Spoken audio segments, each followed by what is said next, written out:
Hello, I'm going to be doing tet and yod this time. Okay, pictographically tet.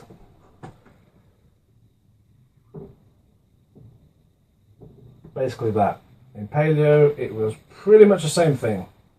Didn't really change much, or it didn't change at all. Maybe the cross would be like a plus instead of a times, but it's basically the same thing.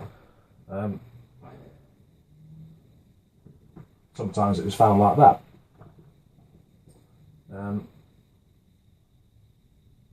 The Dead Sea Scrolls against the modern is hardly any different. It's very, very similar.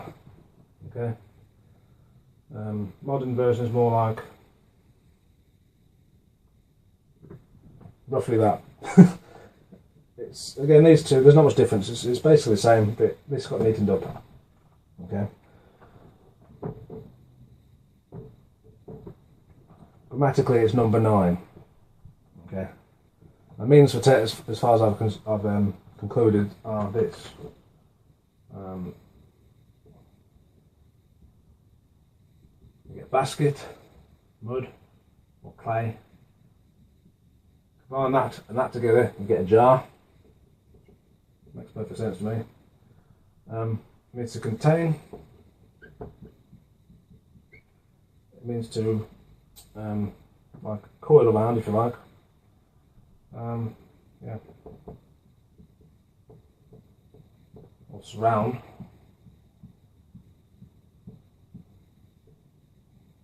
Yeah. It's also a picture of a shield. Okay. I've done tet before in another video if you want to go and check that one out, because I've not really done much preparation for this. It's all in my head, so I might miss something out. Shield. You've got something that's that contains you and it sort of surrounds you. It's like a shield. Yeah, you've got the idea. And it's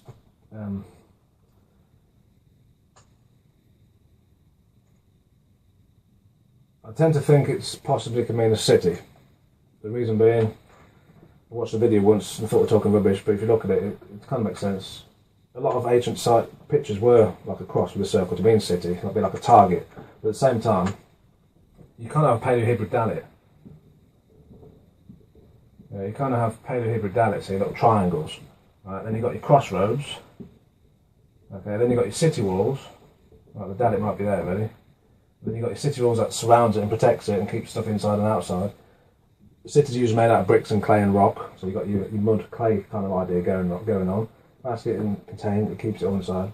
Yeah, maybe. The New Jerusalem, the Holy City, Kadosh City.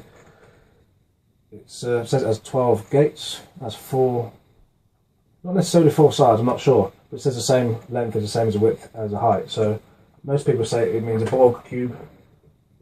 A lot of people think that the heavenly city is like a Borg cube, all the same dimensions. It could also be like a pyramid. Right, so people could have whinge now saying, talking about Illuminati, or maybe they nicked it.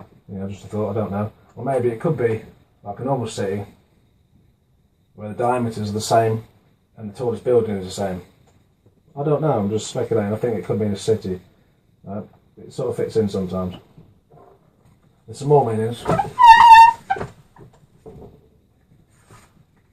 So a lot of sources suggest it means good, or goodness.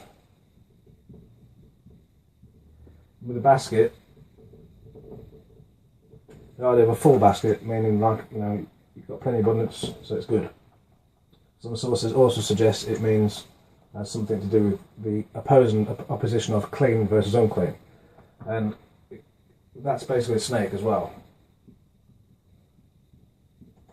And like I've said before, I didn't think snake really fit in with all this, but if you check my Satan video, I think it does. Okay, so it could mean clean and unclean. I'm not going to write it down yet because I ain't sure. Although the scriptures do come to mind about breaking jars when they're unclean. Torah talks about that, so it could mean it. But this is kind of how I currently understand tet. If you look at this, it looks a bit like cracked mud in the sun as well. Anything else? Don't want to miss things out. Yeah. I think so.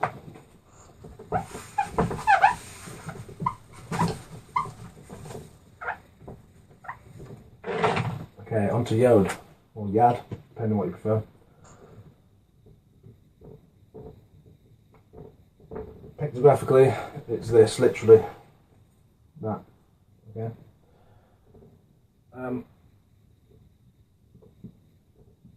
Paleo, this. Kind of the same thing, just lifted up a bit. Right. I hope you can see that how that works. Dead Sea Scrolls just looks kind of a bit like that, and then Modern Hebrew got a bit more neater. Basically, a giant apostrophe. Okay. It's number 10, and grammatically, if it's prefixed to a word, right, it means he, or like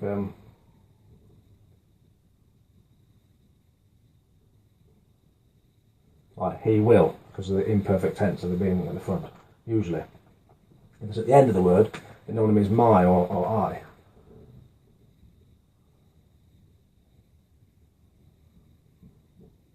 Right. Or of me, or of. So you've got these sort of grammatic meanings on the go. In terms of a picture, it's a picture of a hand and an arm. Okay.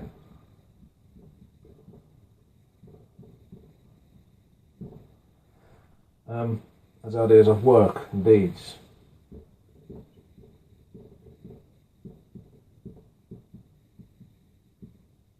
Yeah. Also has the idea of power.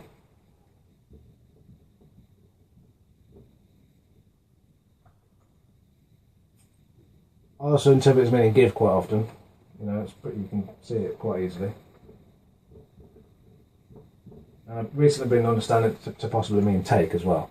I don't see that in many sources, but to me, I don't see how it cannot. If it can mean give, then it can mean take. You've got the negative and positive poles on the go. Again, with those meanings, do your own research. You know, don't just take the word for it. You know, we all come to different conclusions on some things. Any other meanings? Well, it represents, I do believe it's a strong letter that represents the Messiah. Again, all letters I believe represent Elohim in some way. But you've heard of the right hand of power, or that he's going to sit at the right hand of the Father. Well, this is the right hand of the Father. You get the Father's name.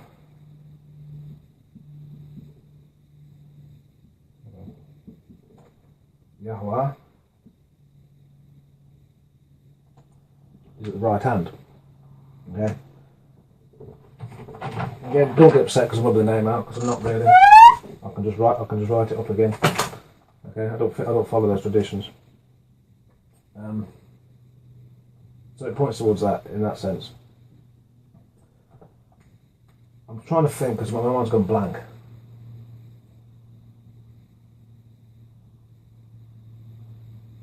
Some sources suggest it means to throw and can mean worship. I'm not going to say it doesn't, I'm just not convinced it does yet. Okay, so it could mean throw and worship also, I'm not convinced yet. Right. I tend to stick to these meanings. I don't tend to deviate at the moment because I can't see anything to deviate for. So when I'm doing my word studies and I'm interpreting, I kind of stick with these. Right.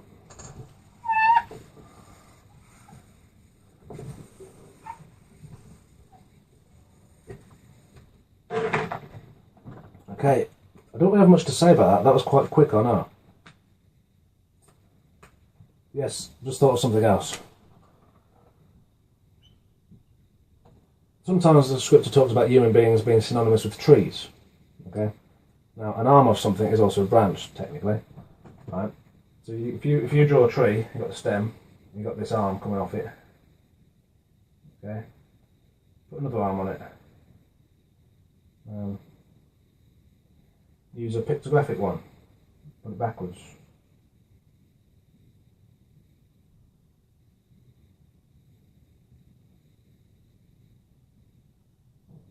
I mean, maybe you can see, you can kind of get the idea of drawing those arms together, you get a tree. Also this one, stretch it out a little bit, just stretch it. It looks a bit like the wing of a bird, especially if you just join it there, okay? Maybe you can see the idea. Like a bat wing here, sort of. The arm of a bird is a wing. You know, I think it all fits.